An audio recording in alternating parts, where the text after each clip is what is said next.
تو جس طرح سے ان کو ٹریپ کیا گیا یا جس طرح سے ان کا معاملہ کیا گیا، تو وہ یہ ساری باتیں جو ہیں سامنے آنی تھی. لہٰذا آج جس بات پہ عزیزیہ ریفرنس ہے وہ کہا گیا کہ جی وہ جس کی ویڈیو دکھا کے یہ کیا گیا وہ کیا گیا، تو حیران کن طور پہ نواز لیگ کو سے بیک ٹریک کر گئی ہے، ریٹریٹ کر گئی. ویڈیو کے حوالے سے بالکل، لیکن یہ ایکسپیکٹڈ بھی تھا.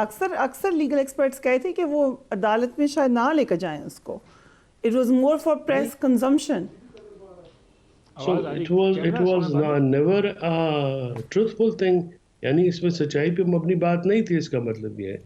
اور صرف جو ہے میڈیا گیمکری کے لیے جو ہے اس کو یوز کیا گیا اس پروٹیکسٹ کو. باقی میرٹ پہ دیکھیے، اگر آپ کہیں بھی جا کے سرمایہ لگاتے ہیں، پاناما کیس جو ہے یہ آج کل ایک نیریٹو بن رہا ہے، بٹ وہ کبھی بھی کوئی پاکستانی میڈیا نے تو اچھالا نہیں تھا.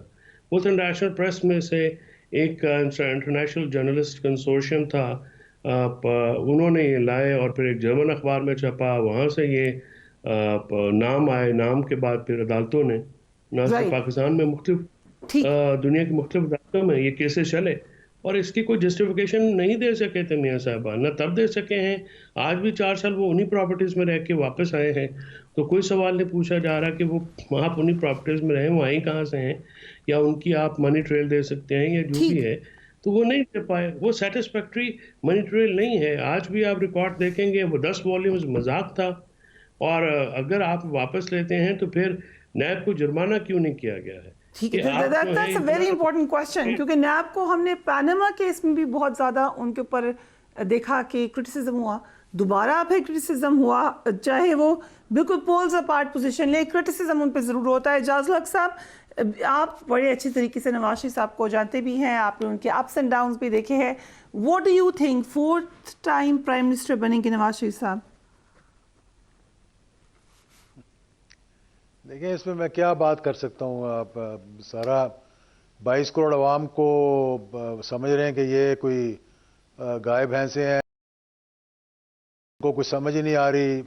ابھی ملک صاحب بتا رہے تھے بڑی اچھی بات ہے کہ وہ ایک پیج کو ختم کرنا چاہ رہے ہیں، گیٹ نمبر 4 کی طرف ہم دیکھتے نہیں ہیں. جھوٹ اتنا بولتے ہیں کہ میں سمجھتا ہوں کہ ہمیں تو یہاں، مجھے سمجھ نہیں آ رہی کہ میں یہاں بیٹھ کے بات کس طرح کروں. اسی لیے میں پروگرام ذرا کم کر دیے دیکھنے کے لیے. جب 9 اپریل کو حکومت رجیم چینج ہو رہا تھا، یہ کون سے گیٹ کے اندر اور باہر بیٹھ کر باتیں کر رہے تھے اس وقت؟ کس کے کہنے پہ کھڑے ہو رہے تھے، کس کے کہنے پر بیٹھ رہے تھے؟ تو آج یہ کہہ رہے ہیں، اور پھر 16 ماہ کو یہ اس سلیٹ کو صاف کرنا چاہتے ہیں. جتنا اس ملک کے ساتھ تباہی ہوئی، جتنا بے روزگاری، مہنگائی ہوئی، we are almost on the verge of bankruptcy. Who is responsible for that? آج یہ کھڑے ہو گئے تقریریں کرتے ہیں جی ہم تو ایک دوسرے پہ، مطلب وہی نورا کشتی کہہ لیں نا اس کو آپ. یہ نورا کشتی ہو رہی ہے سب، اور ہم اس میں تماشائی ہیں سارے. ہم دیکھ رہے ہیں کھڑے ہو کر جناب کہ یہ بات کر رہے ہیں کس طرح سے. بٹ آپ نے رول آؤٹ نہیں کیا، آپ نے کہا انٹائرلی، آپ نے یہ نہیں کہا کہ نہیں بنیں گے، بن تو سکتے ہیں. It's entirely possible. First time, second time, third time بنے ہیں تو 4 ٹائم بھی بن سکتے. میں یہ بتا رہا ہوں کہ میری یہ خواہش ہے کہ جس طرح جو ہم نیریٹو دیکھ رہے ہیں، جو ہم یہ چیزیں جو سیکوینس دیکھ رہے ہیں، اس کے بعد ان کو بنا دینا چاہیے. Let him run the country for the 4th time and let see what miracles he can create for the country. دیکھ لیتے ہیں ہم، اس دفعہ بھی دیکھ لیتے ہیں، بنا دیں بشک، ہمیں تو کوئی فرق نہیں پڑتا. ملک اگر جو اس کے ملک کے جو میں سمجھتا ہوں کہ جن کی رسپانسبلٹی ہے، اگر وہ سمجھتے ہیں کہ this is the best the option for the country, تو میری طرف سے 1 مرتبہ نہیں 100 مرتبہ کسی کو پرائم منسٹر بنا دیں. لیٹ ہم ڈیلیور. بٹ یہ اس میں نہ لے کر جائیں ہمیں. یہ بھی تو پھر ٹرم بھی تو نہیں پوری ہوتی، اس دفعہ پھر ٹرم بھی پوری کرنی. ٹرمز بھی پوری کر چکے ہیں بہت لوگ، 13 سے 18 تک بھی ٹرم پوری کر لی تھی. پارٹی تو وہی تھی نا. تو اس طرح تو 2 پیپلز پارٹی کے بھی 2008 سے 13 تک چینج ہوئے تھے وہ. لیکن میں یہ کہہ رہا ہوں کہ اگر یہی ایکسرسائز کرنی ہے جو سیکوینس ہم دیکھ رہے ہیں، تو why are you spending 75 billion rupees of this country taxpayer کا to take them through this exercise? اور پھر ہر جو کینڈیڈیٹ ہے، اربوں روپے تو انہوں نے اکٹھے کر لیے ٹکٹوں میں. 3-3 لاکھ روپے ایم این اے سے، 1-1 لاکھ روپیہ. دیکھ لیں کتنے لوگوں نے اپلائی کیا ہے، روز بتاتے ہیں کتنا پیسہ اکٹھا کریں. پھر جس کو ٹکٹ دیتے ہیں اسے 10-12-15 کروڑ